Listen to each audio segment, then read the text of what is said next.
Hare Krishna, everybody. Welcome back to the live studios here in Radha Lane. On this most holy of days, the appearance day of His Divine Grace A.C. Bhaktivedanta Swami Prabhupada. We had a lovely session this morning, worshiping Srila Prabhupada and hearing the offerings from all of my God brothers and God sisters in the morning, and offering Pushpanjali and wonderful kirtan. And Indradumna Maharaj was here, and Bibi Govinda Maharaj, Giriraj Maharaj, Bhakti Sundar Maharaj, Badahari, and others. And Guru Garanga, who I hadn't seen since 1985, 1986, so I had a reunion with him. It was very, very wonderful. And here we are, in our regular hearing of Srila Prabhupada's books. And I'm sending out my offering to all of you who are on my mailing list. And we'll try to publish it also. I've been asked by Dravida to publish it. Maybe we'll do it on Dandavat, maybe some other places. And but for now, let us continue our daily, regulative reading of Srila Prabhupada's books, which if we hear submissively and try our best to imbibe the knowledge and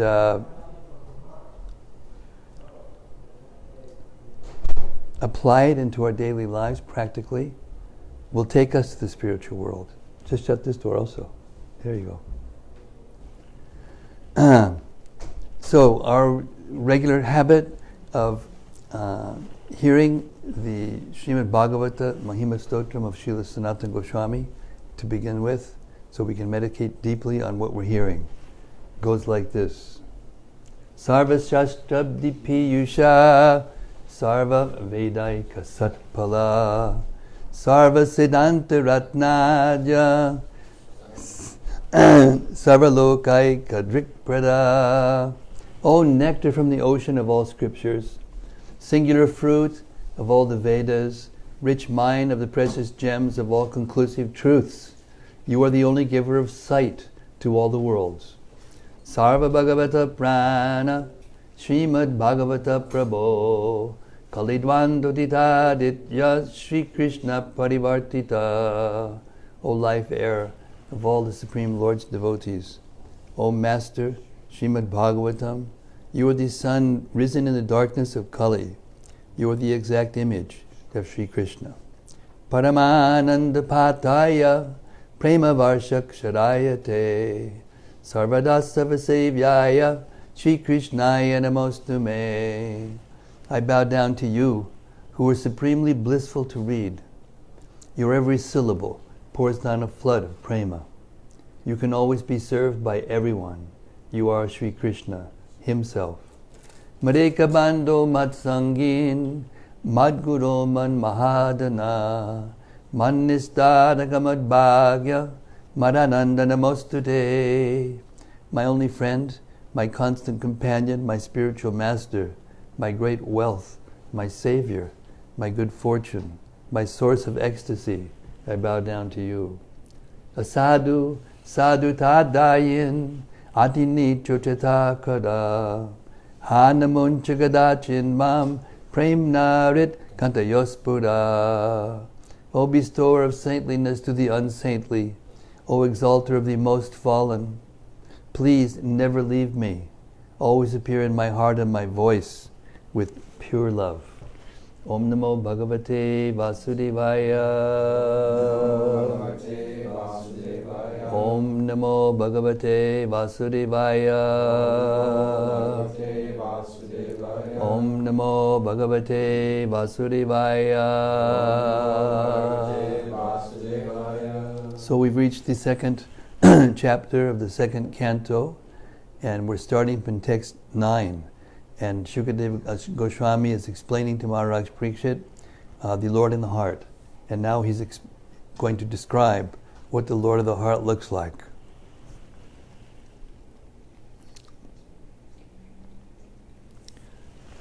His mouth expresses happiness. His eyes spread like the petals of a lotus. And his garments, yellowish like the saffron of a kadamba flower, are bedecked with valuable jewels. His ornaments are all made of gold, set with jewels, and he wears a glowing headdress and earrings. Text 10. His lotus feet are placed over the whorls of the lotus-like hearts of great mystics. On his chest is the Kaustuba gem, jewel, engraved with a beautiful calf. And there are other jewels on his shoulders. His complete torso is garlanded with fresh flowers. Purport. The ornaments, flowers, clothing, and all the other decorations on the transcendental body of the personality of Godhead are identical with the body of the Lord. None of them are made of material ingredients. Otherwise, there would be no chance of their decorating the body of the Lord. As such, in the Paravyoma, spiritual varieties are also distinguished from the material variegatedness. Text 11. He is well decorated. He is well decorated with an ornamental wreath about his waist and rings studded with valuable jewels on his fingers. His leglets, his bangles, his oiled hair curling with a bluish tint, and his beautiful smiling face are all very pleasing. Purport. The Supreme Personality of Godhead is the most beautiful person amongst all others.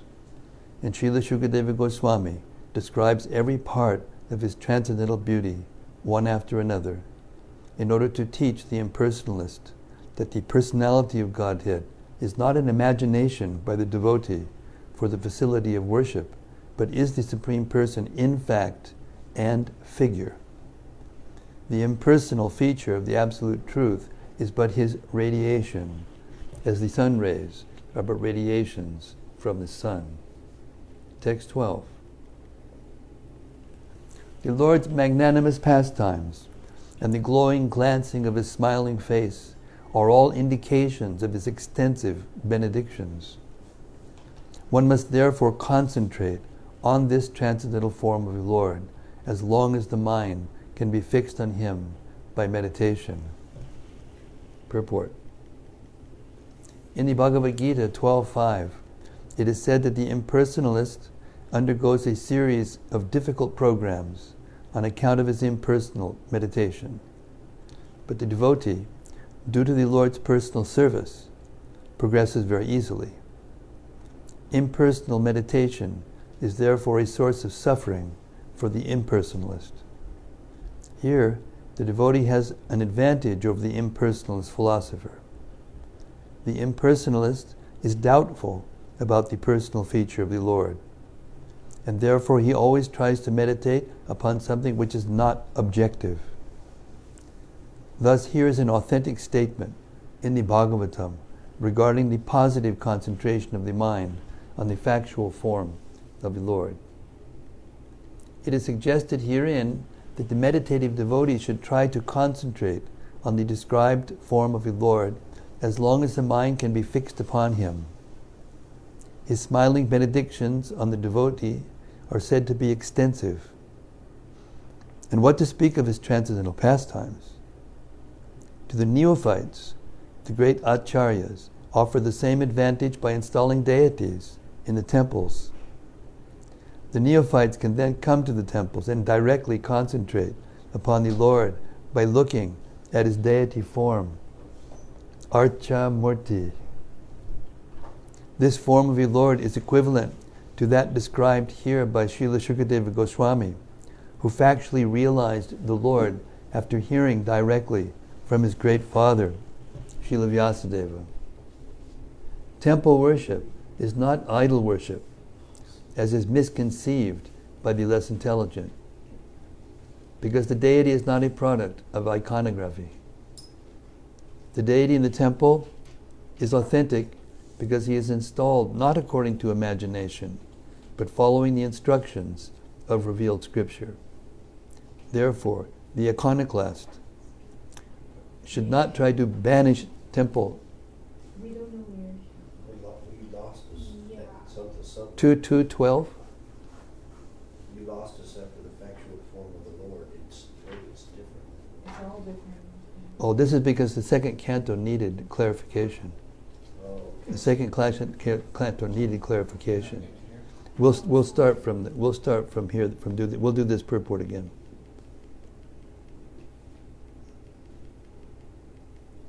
The Lord's magnanimous pastimes and the glowing glancing of his smiling face are all indications of his extensive benedictions. One must therefore concentrate on this transcendental form of the Lord as long as the mind can be fixed on him by meditation. Purport. In the Bhagavad Gita 12.5, it is said that the impersonalist undergoes a series of difficult programs on account of his impersonal meditation. But the devotee, due to the Lord's personal service, progresses very easily.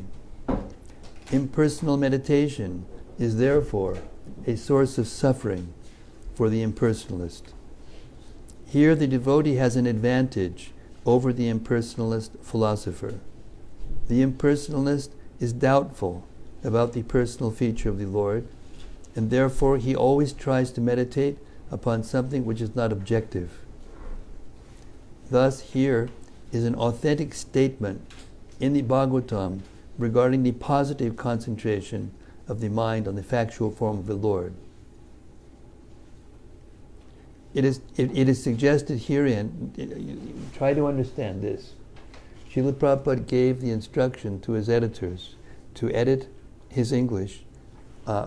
First of all, many things were changed from his original that had to be put back.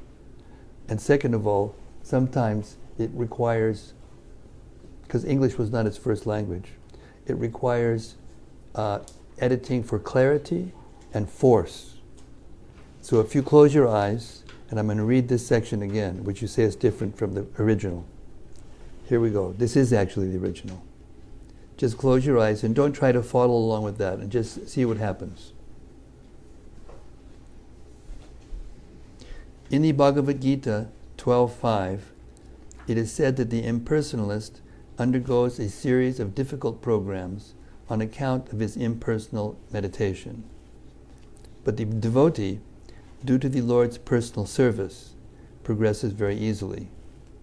Impersonal meditation is therefore a source of suffering for the impersonalist.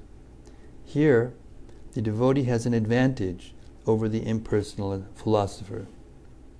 The impersonalist is doubtful about the personal feature of the Lord, and therefore he always tries to meditate upon something which is not objective.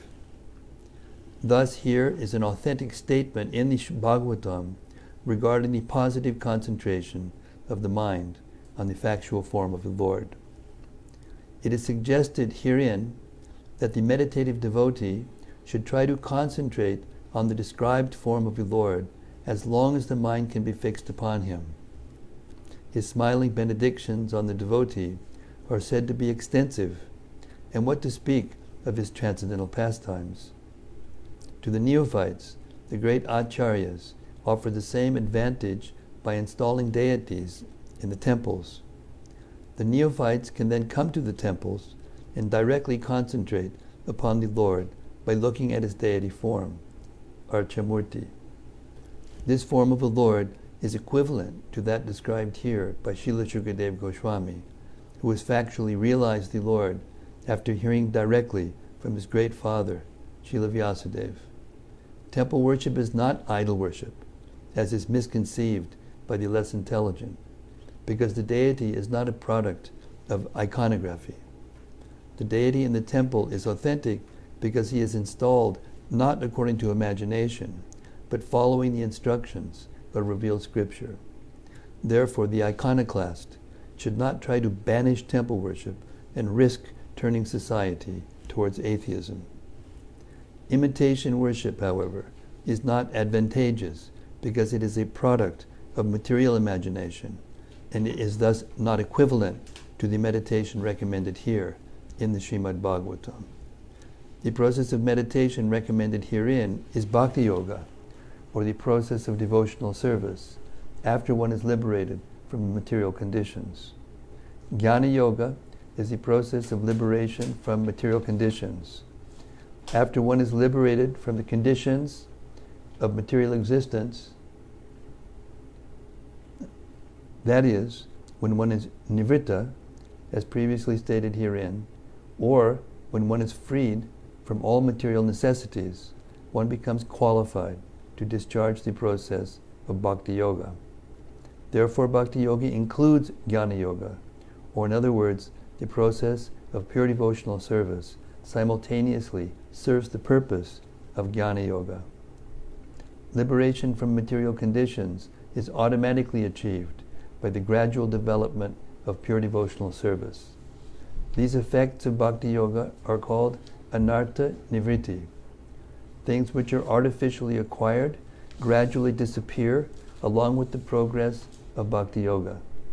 Meditation on the lotus feet of the personality of Godhead, the first processional step, must show its effect by anartha nivritti. The grossest type of anartha, which binds the conditioned soul in material existence, is sex desire. And this sex desire gradually develops in the union of the male and female. When the male and female are united, the sex desire is further aggravated by the accumulation of buildings, children, friends, relatives, and wealth. When all these are acquired, the conditioned soul becomes overwhelmed by such entanglements, and the false sense of egoism, or the sense of myself and mine, becomes prominent, and the sex desire expands to various political, social, altruistic, philanthropic, and many other unwanted engagements, resembling the foam of sea waves, which becomes very prominent at one time, and at the next moment vanishes as quickly as a cloud in the sky. The conditioned soul is encircled by such products of sex desire, and therefore bhakti yoga leads to gradual evaporation of sex desire, which is summarized in 3 headings, namely profit, adoration, and distinction. All conditioned souls are mad after these different forms of sex desire, and one shall see for himself how much he has been freed from such material hankerings based primarily on sex desire. As a person feels his hunger satisfied after eating each morsel of foodstuff, he must similarly be able to see the degree to which he has been freed from sex desire. Sex desire is in its various forms is diminished by the process of bhakti yoga, because bhakti yoga automatically, by the grace of the Lord, effectively results in knowledge and renunciation, even if the devotee is not materially very well educated.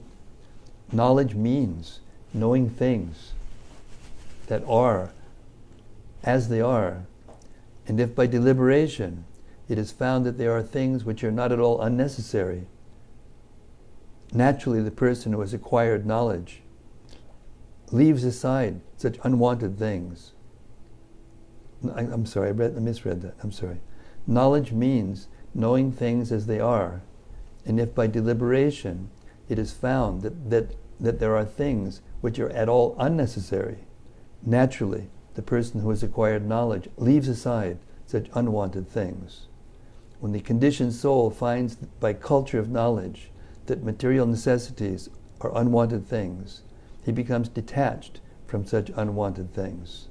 This state of knowledge is called vairagya, or detachment from unwanted things. We have previously discussed that the transcendentalist is required to be self-sufficient and should not beg from the rich blind persons to fulfill the bare necessities of life. Shukadeva Goswami has suggested some alternatives for the bare necessities of life, namely the problem of eating, sleeping, and shelter, but he has not suggested any alternative for sex satisfaction. One who has sex desire still with him should not at all try to accept the renounced order of life. For one who has not attained to this stage, there is no question of a renounced order of life. So by the gradual process of devotional service, under the guidance of a proper spiritual master, and following the principles of the Bhagavatam, one must be able to at least control the gross sex desire before one accepts the renounced order of life factually. So purification means getting free gradually from sex desire, and this is attained by meditation on the person of the Lord as described herein, beginning from the feet. One should not try to go upwards artificially without seeing for himself how much he has been released from sex desire. The smiling face of the Lord is the 10th canto of Srimad-Bhagavatam, and there are many upstarts who at once try to begin with the 10th canto, and especially with the 5 chapters which delineate the Rasa Leela of the Lord. This is certainly improper. By such improper study or hearing of the Bhagavatam, the material opportunists have played havoc by indulgence in sex life in the name of the Bhagavatam. This vilification of the Bhagavatam is rendered by the acts of the so-called devotees.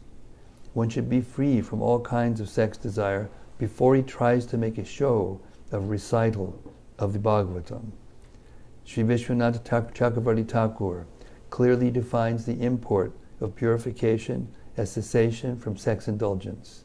He says, Yata yata dishcha shuddhati vishaya lampatyam tyajati tata tata dharayat itita shuddhi taram taratam yenaiva jhana taratamyam uktam.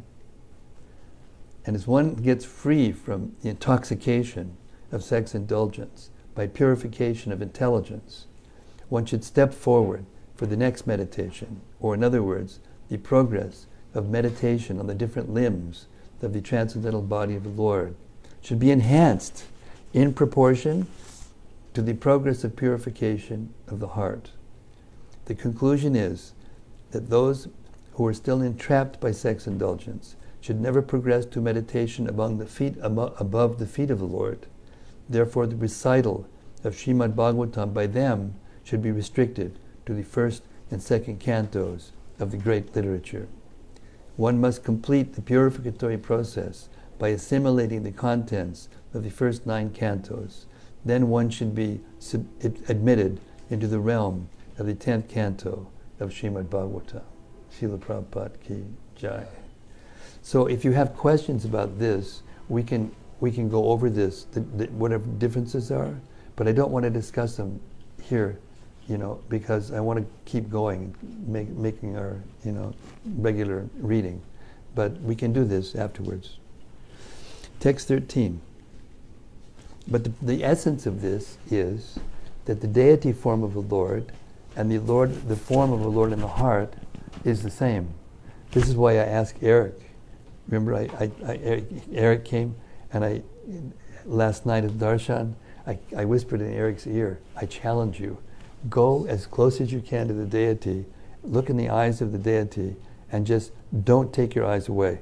Now, it was true that I wasn't so loyal to this description where you should just start at the feet and go up, but I wanted to make him see what the difference is between looking at a material form and looking at the form of the Lord. And I think it worked. Yeah, I just gave him a bottle of pizza today. So. Oh, fantastic.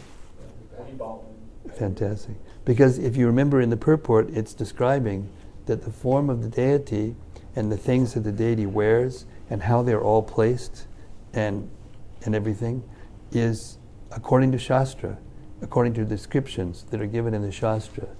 And instructions are given by Shastra, instructions were given by Srila Prabhupada, and therefore the meditation on the form of the Lord in the temple is the same as the meditation of the form in the heart.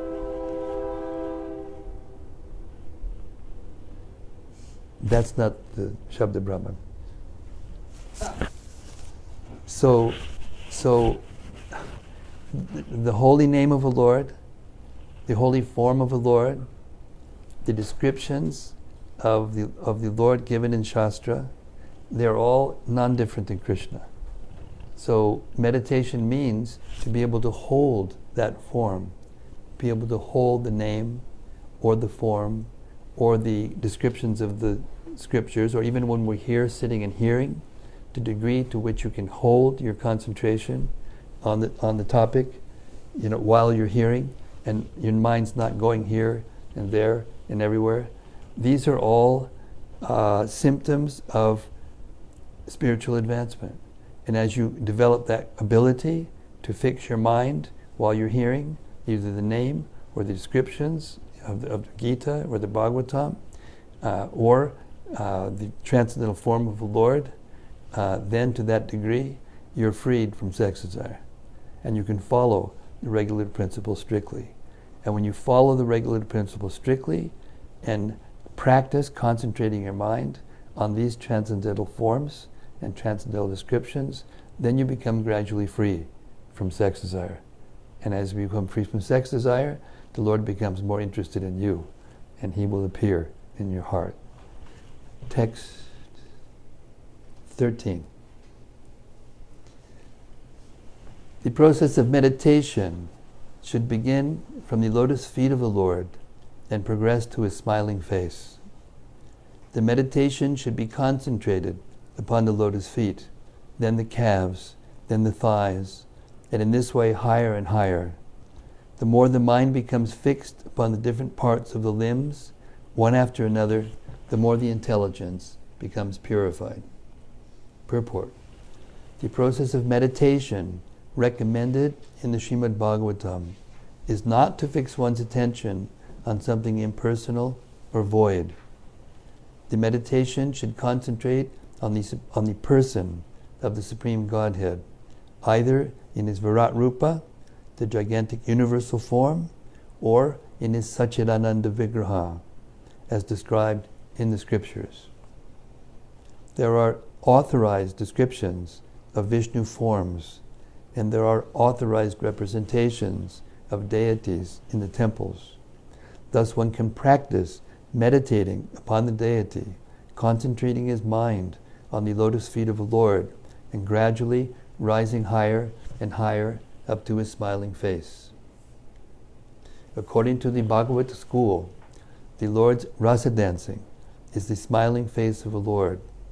Since it is recommended in this verse that one should gradually progress from the lotus feet up to the smiling face, we shall not jump at once to understand the Lord's pastimes in the rasa dance. It is better to practice concentrating our attention by offering flowers and tulsi leaves to the lotus feet of the Lord. In this way, we gradually become purified by the archana process. We dress the Lord, bathe Him, and so on. And all these transcendental activities help us purify our existence. When we reach the higher standard of purification, we see the smiling face of the Lord, or hear the rasa dance pastimes of the Lord, then we can relish His activities. In the Srimad-Bhagavatam, therefore, the rasa dance pastimes are delineated in the 10th canto, chapters 29 to 33. The more one concentrates on the transcendental form of the Lord, either on the lotus feet, the calves, the thighs, or the chest, the more one becomes purified.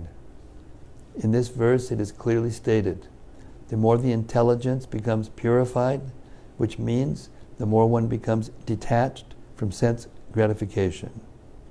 Our intelligence in the present conditioned state of life is impure due to being engaged in sense gratification. The result of meditation on the transcendental form of the Lord will be manifested by one's detachment from sense gratification. Therefore, the ultimate purpose of meditation is purification of one's intelligence. Those who are too engrossed in sense gratification cannot be allowed to participate in archana or to touch the transcendental form of the Radha Krishna or Vishnu deities. For them it is better to meditate upon the gigantic Virat Rupa of the Lord, as recommended in the next verse.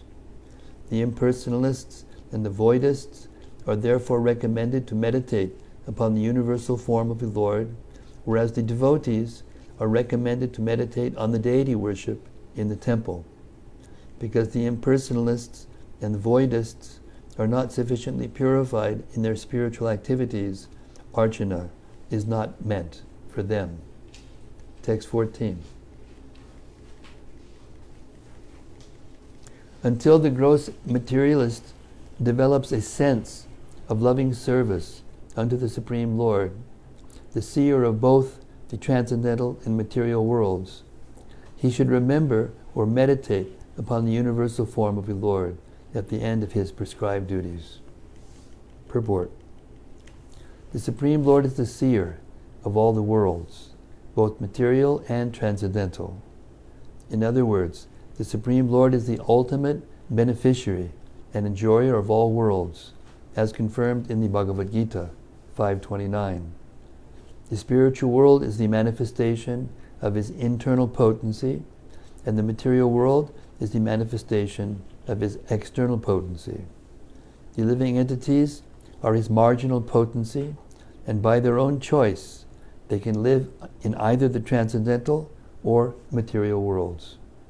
The material world is not a fit place for living entities because they are spiritually one with the Lord, and in the material world, the living entities become conditioned by the laws of the material world. The Lord wants all living entities who are his parts and parcels to live with him in the transcendental world.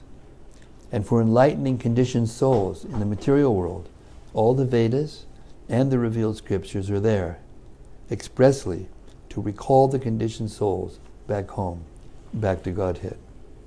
Unfortunately, the conditioned living entities, although suffering continually the threefold miseries of conditioned life, are not very serious about going back to Godhead. It is due to their misguided way of living, complicated by sins and virtues. Some of them who are virtuous by deeds begin to re-establish the lost relation with the Lord, but they are unable to understand the personal feature of the Lord. The real purpose of life is to make contact with the Lord and be engaged in his service. That is the natural position of living entities. But those who are impersonalists and are unable to render any loving service to the Lord have been advised to meditate upon its impersonal feature, the Virat Rupa, or universal form. Some way or other, one must try to re-establish one's forgotten relation with the Lord if one at all desires to gain real happiness in life and to reclaim his natural, unfettered condition. For the less intelligent beginners, meditation on the impersonal feature, the Virat Rupa, or universal form of the Lord, will gradually qualify one to rise up to personal contact.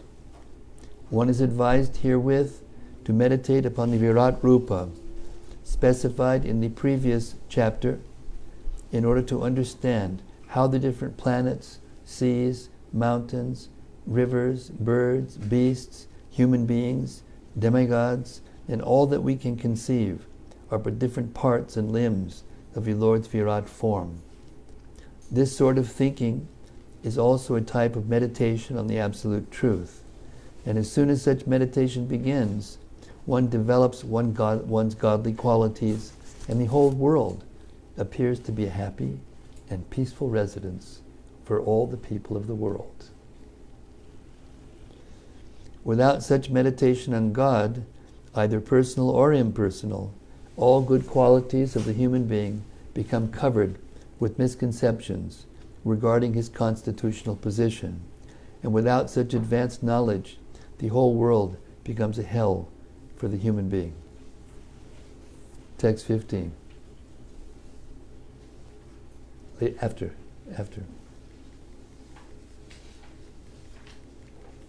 O King, whenever the yogi desires to leave this planet of human beings, he should not be perplexed about the proper time or place, but should comfortably sit without being disturbed, and, regulating the life air, should control the senses by the mind. Purport. In the Bhagavad Gita 8:14, it is clearly stated that a person who is totally engaged in the transcendental loving service of the Lord, and who constantly remembers him at every step, easily obtains the mercy of the Lord by entering into his personal contact. Such devotees do not need to seek an opportune moment to leave the present body, but those who are mixed devotees, alloyed with fruitive action or empirical, philosophical speculation, require an opportune moment for quitting this body. For them, the opportune moments are stated in the Bhagavad Gita 8:23-26.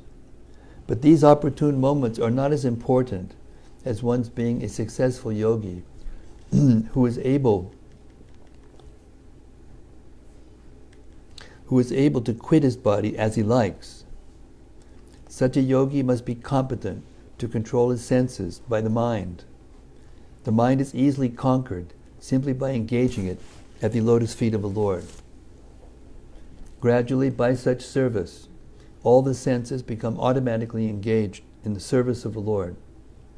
That is the way of merging into the Supreme Absolute. 16. Thereafter, the yogi should merge his mind by his unalloyed intelligence into the living entity, and then merge the living entity into the super self. And by doing this, the fully satisfied living entity becomes situated in the supreme stage of satisfaction, so that he ceases from all other activities. Purport. The functions of the mind are thinking, feeling, and willing. When the mind is materialistic or absorbed in material contact, it acts for material advancement of knowledge, destructively ending in discovery of nuclear weapons. But when the mind acts under the spiritual urge, it acts wonderfully for going back home, back to Godhead, for life in complete bliss and eternity. Therefore, the mind has to be manipulated by good and unalloyed intelligence. Perfect intelligence is to render service unto the Lord. One should be intelligent enough to understand that the living being is, in all circumstances, a servant of the circumstances. Every living being is serving the dictates of desire, anger, lust, illusion, insanity, and enviousness, all materially affected. But even while executing such dictations of different temperaments, he is perpetually unhappy. When one actually feels this and turns his intelligence to inquiring about it from the right sources, he gets information of the transcendental loving service of the Lord. Instead of serving materially for the above-mentioned different humors of the body, the living entity's intelligence then becomes freed from the unhappy illusion of materialistic temperament, and thus, by unalloyed intelligence, the mind is brought into the service of the Lord. The Lord and his service are identical, being on the absolute plane. Therefore, the unalloyed intelligence and the mind are merged into the Lord, and thus the living entity does not remain a seer himself, but becomes seen by the Lord transcendentally. When the living entity is directly seen by the Lord dictates to him to act according to his desire. And when the living entity follows him perfectly, the living entity ceases to discharge any other duty for his illusory satisfaction. In his pure unalloyed state, the living being attains the stage of full bliss, labodh pashanti, and ceases all material hankerings. Text 17. In that transcendental state of labdho pashanti, there is no supremacy of devastating time, which controls even the celestial demigods, who are empowered to rule over mundane creatures, and what to speak of any supremacy of the demigods themselves. Nor is there the motive material goodness, passion, or ignorance, nor even the false ego, material causal ocean, or material nature. Purport. Devastate, we're going to have some little, what's the word?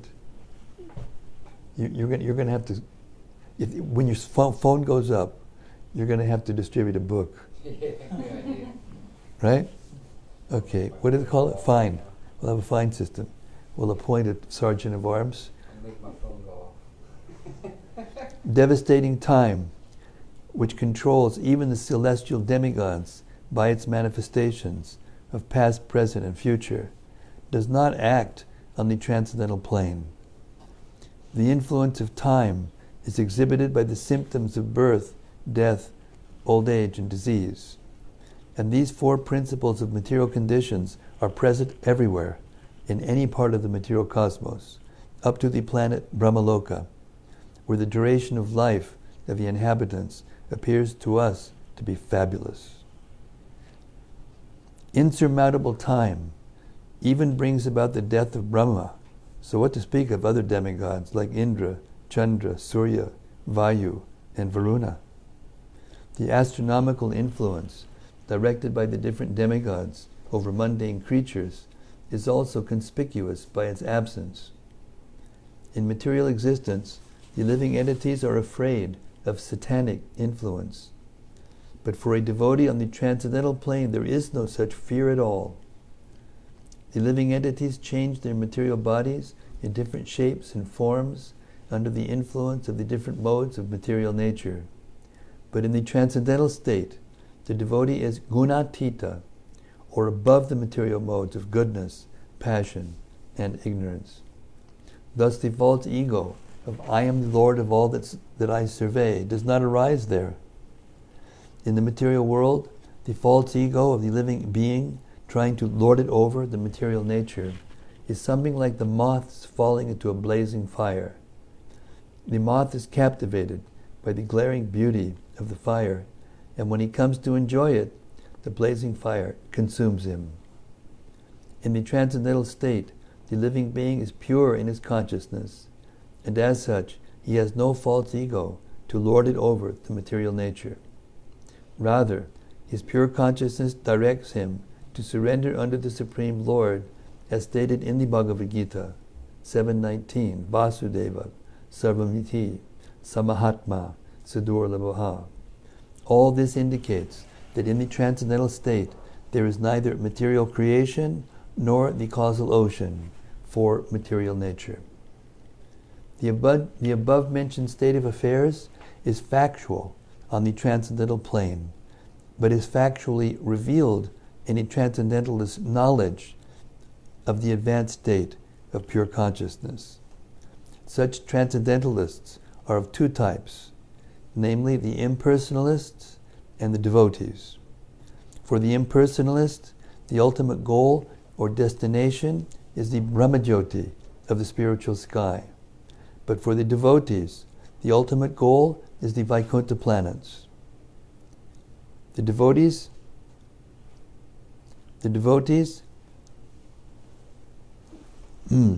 experience the above mentioned state of affairs by attainment of spiritual forms for activity in the transcendental loving service of the Lord.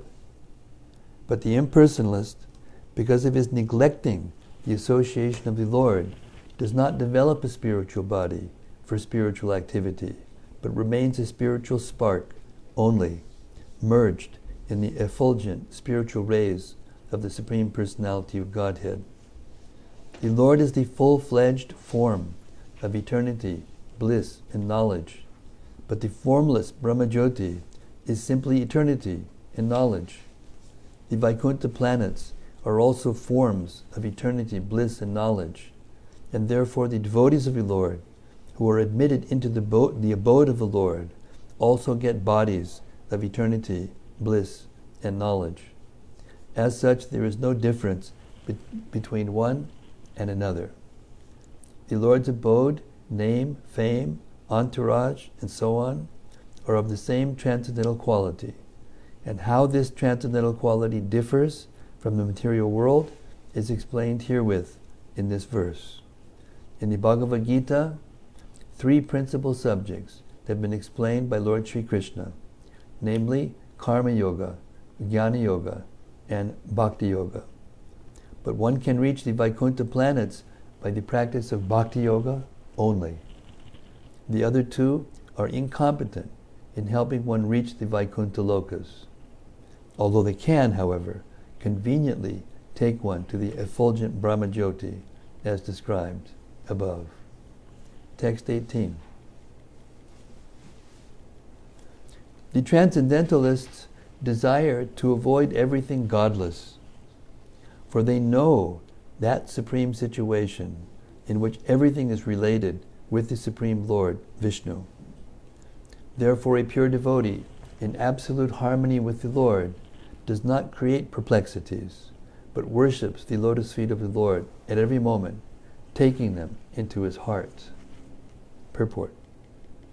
In the Bhagavad Gita, Madhama, my abode, is mentioned several times, and according to the version of the Supreme Personality of Godhead, Sri Krishna, there exists the unlimited spiritual sky, wherein the planets are called Vaikunthas, or the abode of the Personality of Godhead.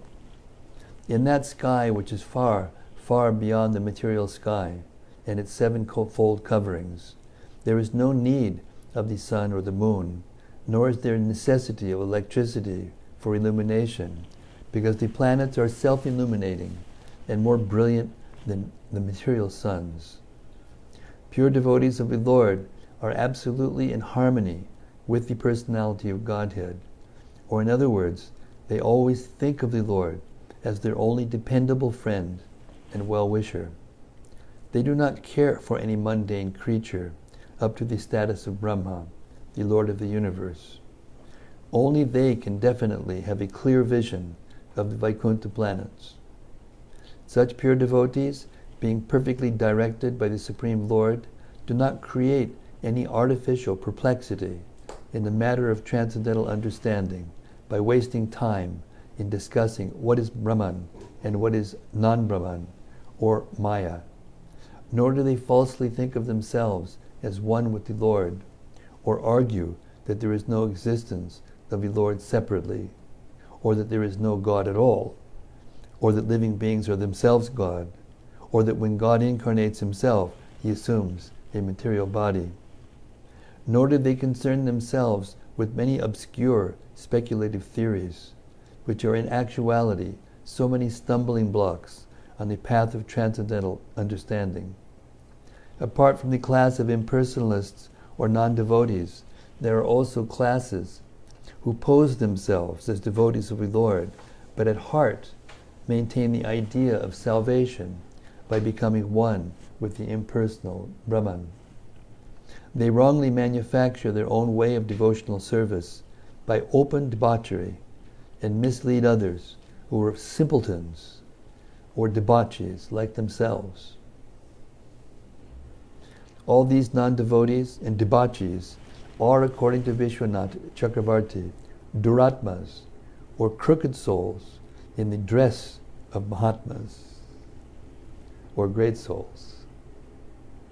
Such non-devotees and debauchees are completely excluded from the list of transcendentalists by the presentation of this particular verse by Shukadev Goswami. So the Vaikuntha planets are factually the supreme residential places called the Param Padam. The impersonal Brahmajyoti is also called the Param Padam due to its being the rays of the Vaikuntha planets, as the sun rays are the rays of the sun. In the Bhagavad Gita, it is clearly said that the impersonal Brahmajyoti rests on the person of the Lord. And because everything rests on the Brahmajyoti directly and indirectly, everything is generated from the Lord. Everything rests on him, and after annihilation, everything is merged in him only. Therefore, nothing is independent of him. A pure devotee of the Lord no longer wastes valuable time discriminating Brahman from non-Brahman, because he knows perfectly well that the Lord, Parabrahman, by his Brahman energy, is interwoven into everything, and thus everything is looked upon by a devotee as the property of the Lord. The devotee tries to engage everything in his service and does not create perplexities by falsely lording it over the creation of the Lord. He is so faithful that he engages himself as well as everything else in the transcendental loving service of the Lord. In everything, the devotee sees the Lord, and he sees everything in the Lord. The specific disturbance created by a Duratma, or crooked soul, is due to his maintaining that the transcendental form of the Lord is something material.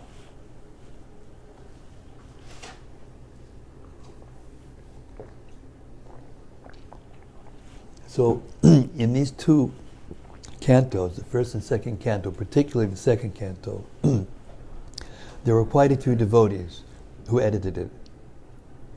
After the sixth canto, only Jayadvaita Maharaj edited. And if you compare the original, which you can do if you want, you go to the website called bbtedit.com, and there you'll find everything. Why everything was, what things were put back to their original state, which things were made clear to make it consistent with the verse, or the purport consistent with the verse. And then your, how do I say, tendency to argue will melt away, and it'll be clear. The topic becomes clear, the subject matter becomes clearer and clearer. Everything in these books are delicately balanced in order to not confuse and to, as Prabhupada said, he gave the order of his editors to edit for clarity and for force, because he knew that English wasn't his first language, and he wanted them to become clear, forceful, and grammatically and contextually and syntactically correct. Text 19. By the strength of scientific knowledge, one should be well situated in absolute realization and thus be able to extinguish all material desires. One should then give up the material body by blocking the air hole through which stool is evacuated with the heel of one's foot, and by lifting the life air from one place to another in the 6 primary places. Purport. There are many Duratmas who claim to have realized themselves as Brahman and are yet unable to conquer material desires. In the Bhagavad Gita, it is clearly explained that an absolutely self-realized soul becomes completely aloof from all material desires. Material desires are based on the false ego of a living being and are exhibited by his childish and useless activities to conquer the laws of material nature, and by his desire to lord it over the resources of the 5 elements. With such a mentality, one is led to believe in the strength of material science, with its discovery of atomic energy and space travel by mechanical vehicles. And by such tiny advancements in material science, the false egoist tries to challenge even the strength of the Supreme Lord, who can finish all man's tiny endeavors in less than a second. The well-situated self, or Brahman-realized soul, perfectly understands that the Supreme Brahman, or the personality of Godhead, is the all-powerful Vasudeva, and that he, the self-realized living being, is a part and parcel of the Supreme Whole. As such, his constitutional position is to cooperate with him in all respects in the transcendental relation of the served and the servitor. Such a self-realized soul ceases to exhibit his useless activities of attempting to lord it over material nature. Being scientifically well informed, he fully engages himself in faithful devotion to the Lord. The expert yogi, who has thoroughly practiced the control of the life air by the prescribed method of the yoga system, is advised to quit the body as follows. He should plug up the evacuating hole with the heel of the foot, and then progressively move the live air on and on to 6 places: the navel, abdomen, heart, chest, palate, eyebrows, and cerebral pit. Controlling the life air by the prescribed yogic process is mechanical and the practice is more or less a physical endeavor for spiritual perfection. In olden days, such practice was very common for the transcendentalist, for the mode of life and character in those days were favorable. But in modern days, when the influence of the Kali age is so disturbing, practically everyone is untrained in this art of bodily exercise.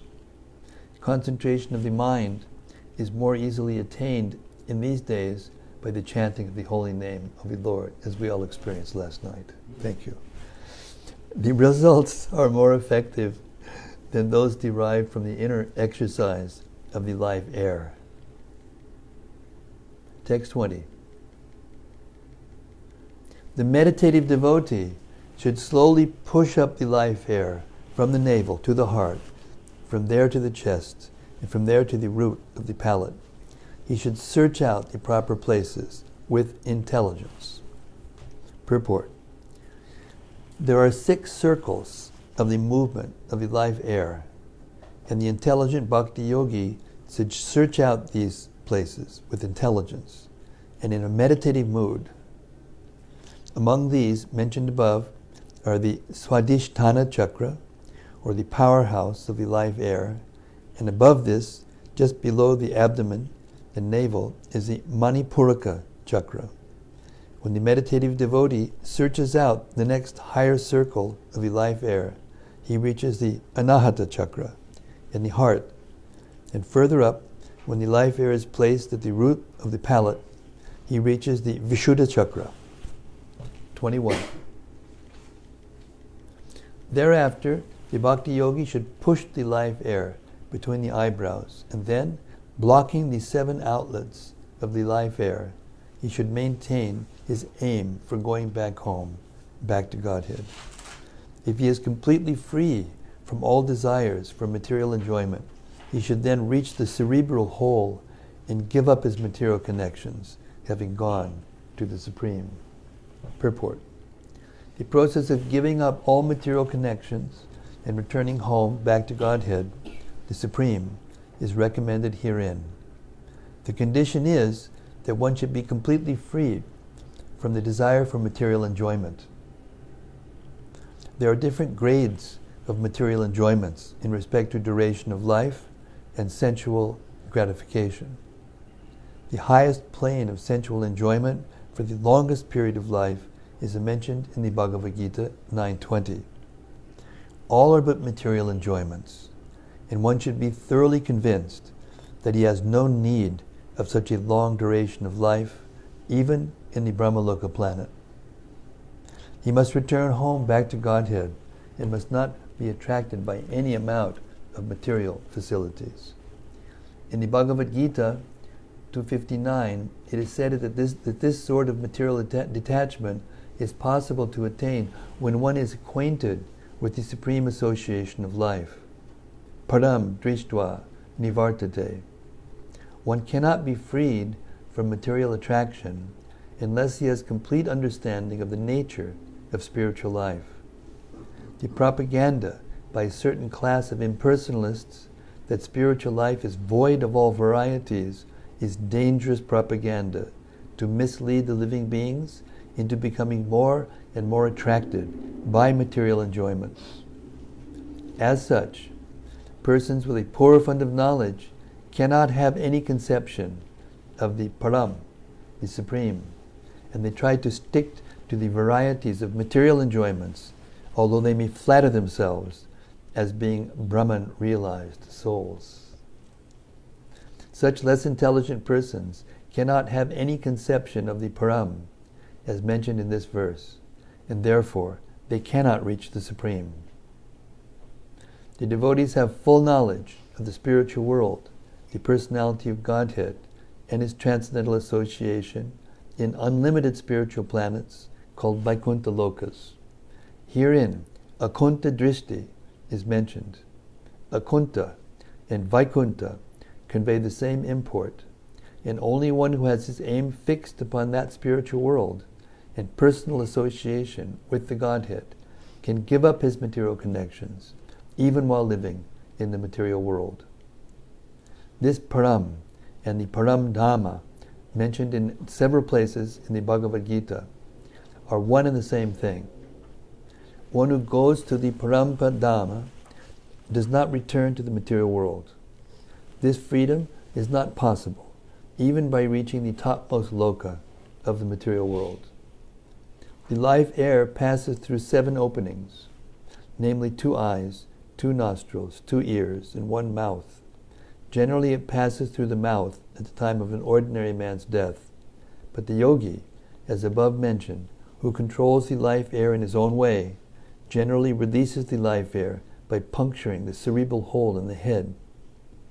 The yogi therefore blocks up all the above mentioned 7 openings, so that the life air will naturally burst forth through the cerebral hole. This is the sure sign of a great devotee's leaving the material connection. So we'll stop there of our reading, and if there were editorial adjustments to make it more clear and more forceful, like I said, we can discuss that more sometime after the live streaming. But for now, let us take reflections. This is very deep. This is very deep stuff. And if you've read the Gita, and if you've understood the Gita, you'll see that the 6th chapter of the Gita describes in essence these things, but not in detail. But this section of the Bhagavatam expands it in detail. So in the 6th chapter it describes how to sit, where to be, how to meditate, how to be free from sex desire, how to make the super soul the goal of life, and so many other adjustments with the intelligence, detachment, and so many things.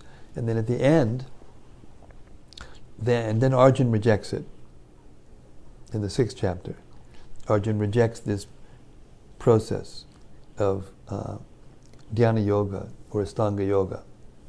He says, I can't do it. He says, I'm a family man, I'm a politician, I'm a warrior, and I can't do this. So, and then Krishna, at the end of the 6th chapter, he says what?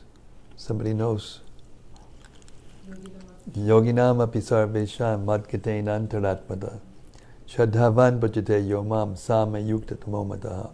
And for one who always thinks of me in devotion and keeps his mind fixed in devotion in whatever they do, is to be considered the highest yogi and the most perfect of all.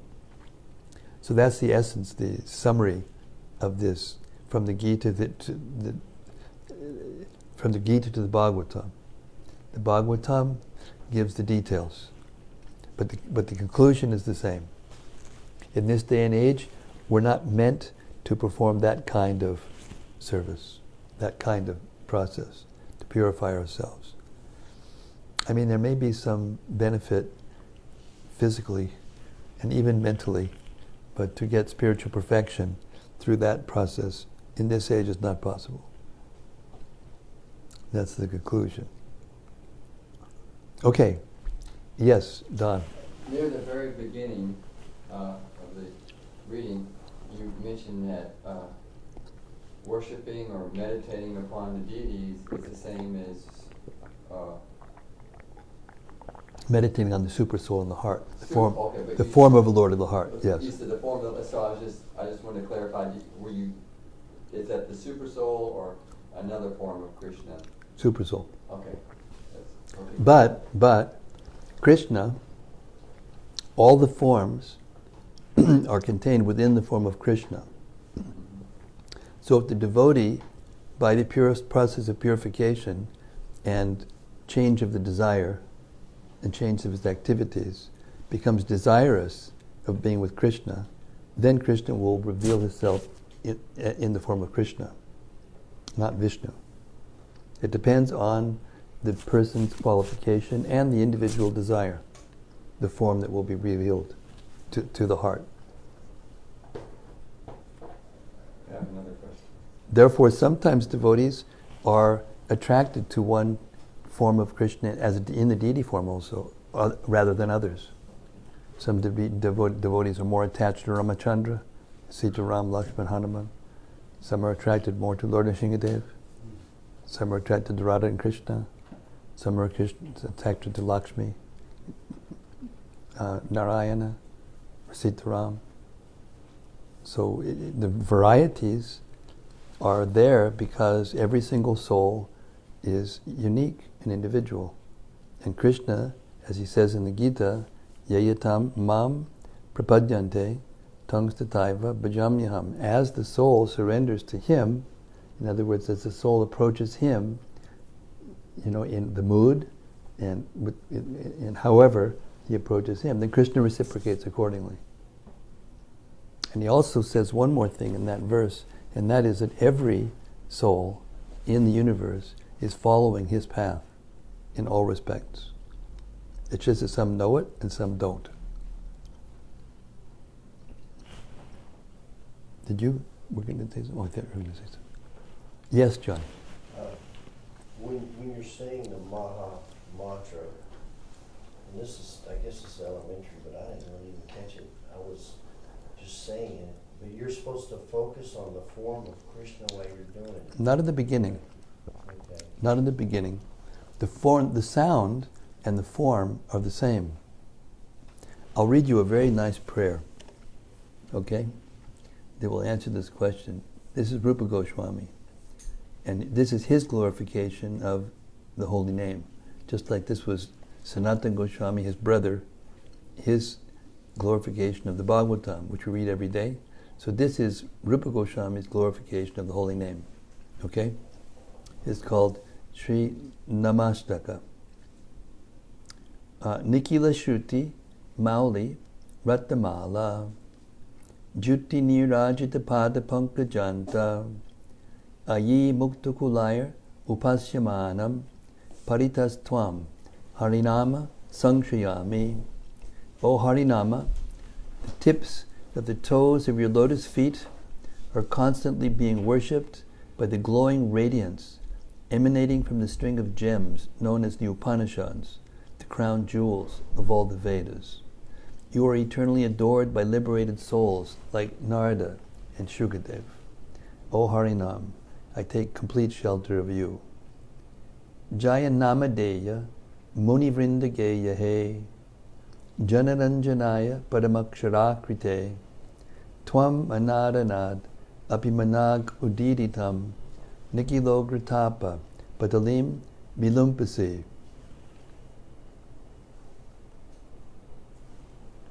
O Harinama, all glories to you, sung by all the sages. You are the supreme combination of syllables, and you bring transcendental bliss to everyone. If a person hurts you but once, even disrespectfully, you still relieve his many extreme sufferings. Text 3.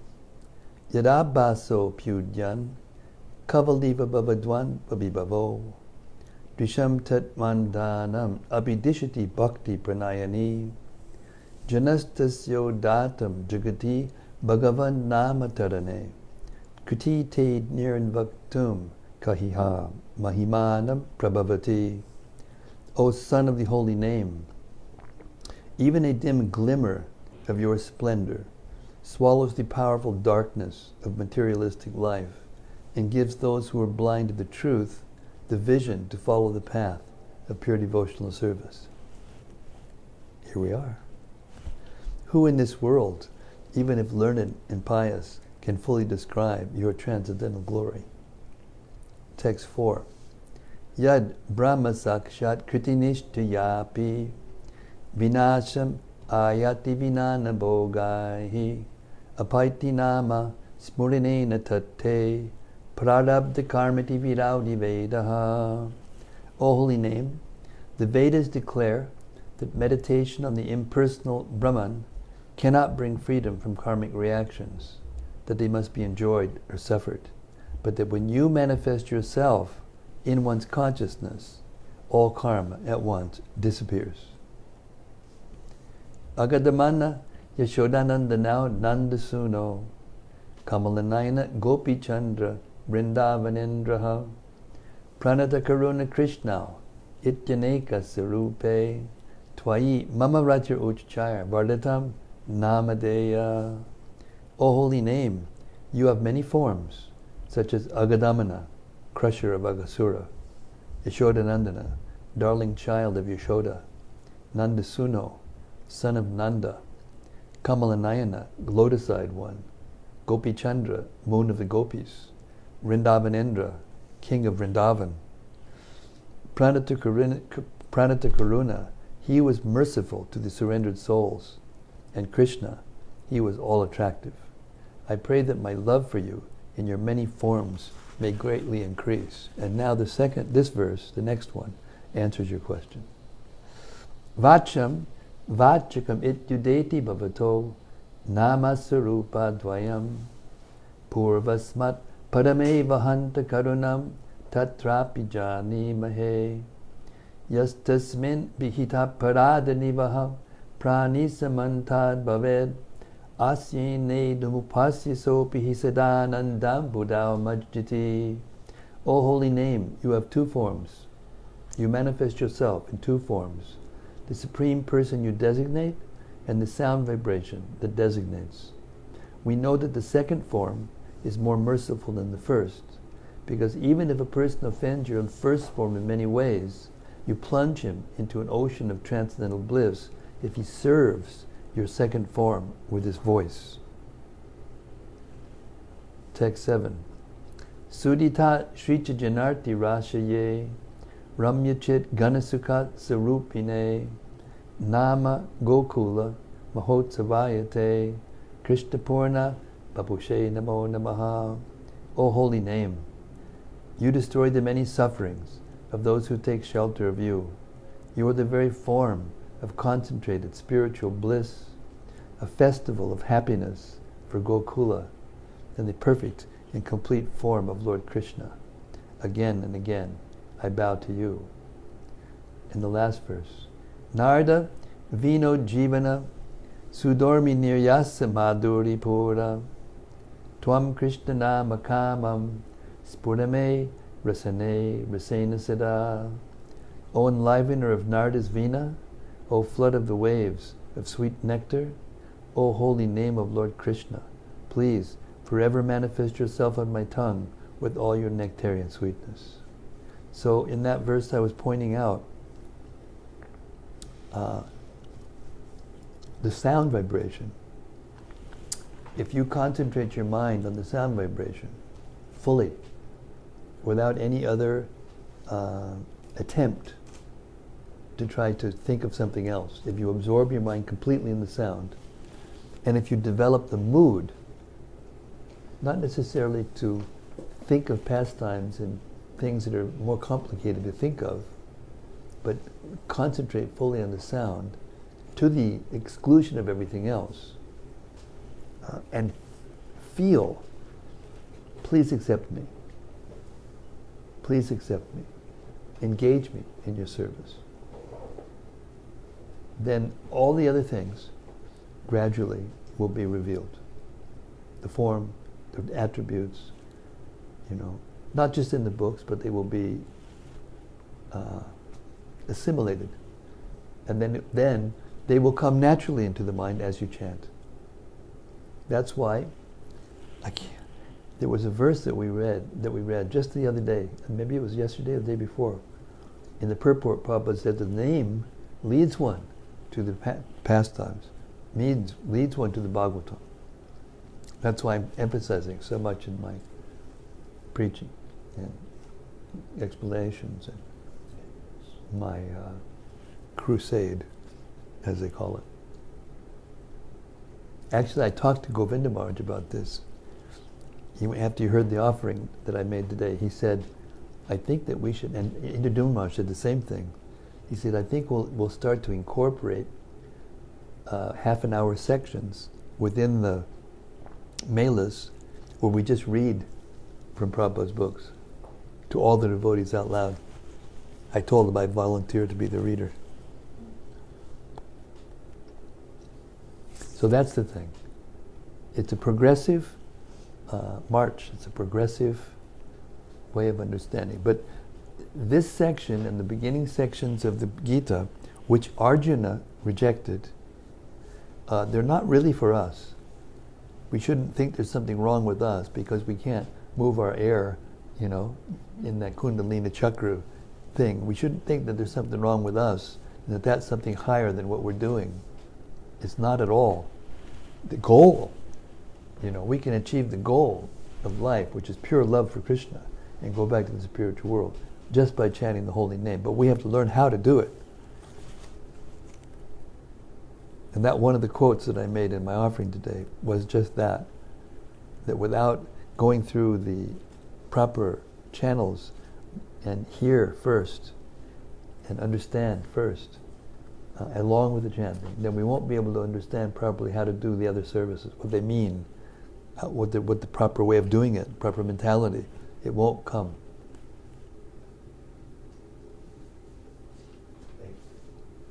Is it clear? Yes, sir. Very. Yes. What were those prayers called? Namastaka. I can send it to you. Okay.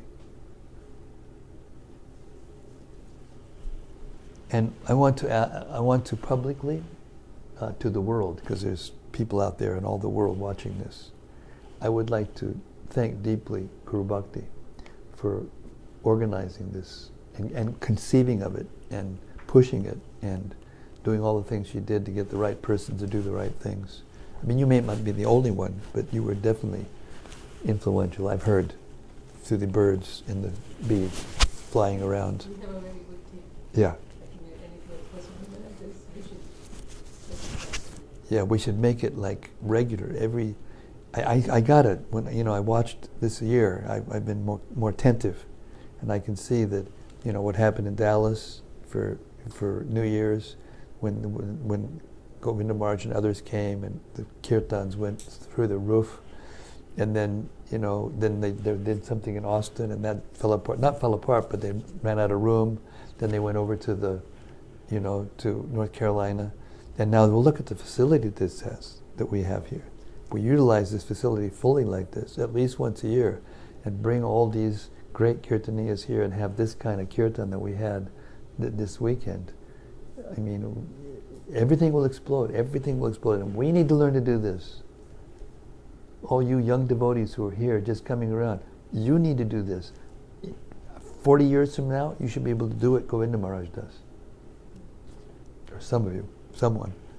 Because if we don't do that, and if we don't put Prabhupada's books in the center of this movement, as it was before, then when we all leave, meaning all of us who were initiated by Prabhupada and were with Prabhupada and watched it in action, watched him in action, I don't know what's going to happen.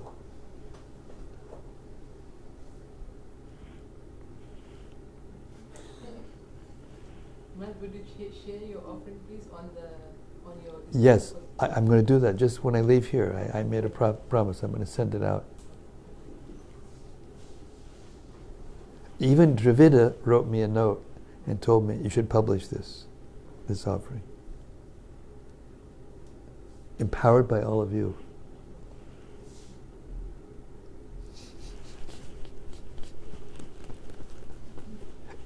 So please don't worry about those little sections, very small sections in this particular canto, and some little places up into the 6th canto. And when you get to the 6th canto, there's probably no differences between the books that are already published and what we're reading from. Because I'm reading from the latest editing, the version with the latest editing marks. Is that the one? Is this the published? What year is this now? This is 2018 Vedabase. They upgrade it twice a year. This is the first upgrade for 2018. And I'm reading the Chaitanya Charitamrita, the latest things, and then the next printing will be from that. It's so interesting because there's a controversy floating around in our movement about this, and we have actual written down evidence, but one has to be, how do I say, one has to hear from the right persons who were there when Prabhupada was there, who instructed the editors how to edit. And the two editors that stuck it out through the whole thing was Jayadvaita Maharaj and Dravida, and Gopi also, but he left. But in other words, the essence of the solution to the conflict, or the difference of opinion rather, is that the books were edited by the persons who were most qualified to edit them, and who Prabhupada had the most faith in. And we have it in black and white. We have it in actually transcription of Prabhupada's voice saying that he trusted Jayadvaita Maharaj and Satsvarup Maharaj, these two especially. Whatever they do, I accept.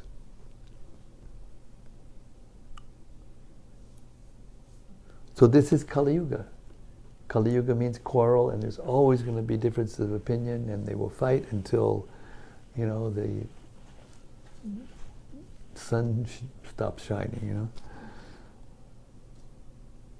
But when we hear like this together, the final edited version, that's going to be the final no change version, because it's coming to that.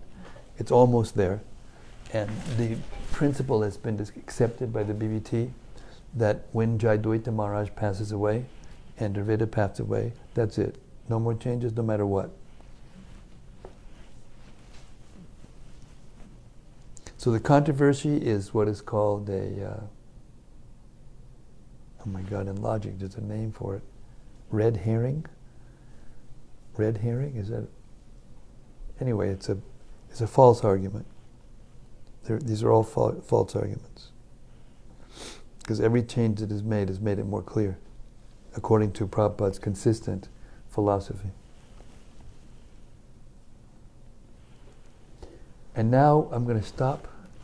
Thank you very much. All glories to Srila Prabhupada.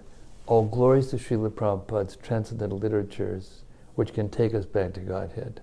And anything that minimizes or weakens our faith in these books should be rejected.